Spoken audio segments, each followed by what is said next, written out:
Fala pessoal, beleza? Vamos aí com mais vídeo pra vocês. Dessa vez só dar uma atualização sobre aquele barulho lá no motor.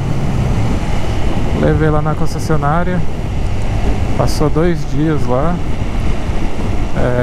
Quando eu cheguei lá de cara, os mecânicos já disseram que era o tensor do motor. Deixa eu ver se dá pra...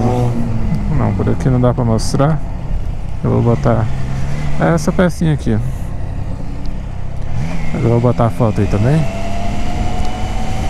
Parece que aí é onde puxa, tem a corrente que puxa, não sei o que. Eu não entendo nada de mecânica, então acreditei na palavra deles. É o tensor do motor. O que acontecia?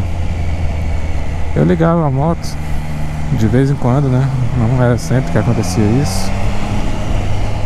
Ficava um tec-tec. E eles falaram que isso é normal até 5 segundos. Depois de 5 segundos o óleo já subiu, lubrificou ali aquela parte e é pra parar. Aí eles fizeram um teste lá e durante a rodagem, então eu tô rodando aqui e ficava o barulho. E era nesse tensor. Eles fizeram um ajuste aí.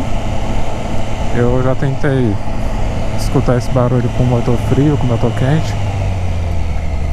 Parece que realmente parou. Mas ainda não era esse barulho que eu tava ouvindo. Eu tava ouvindo tipo uma chapa batendo, tec, tec, tec. E é daquele jeito, segunda marcha ali, 2.900 giros. Passou disso, já para. Então, acho que é outra coisa aí. O bom foi que achou esse problema aí do tensor. Poderia dar um problema maior. O que eu não entendi é que eles basicamente falaram que isso não é para estragar. É praticamente impossível de estragar. Então ela já veio desregulada aí da montagem.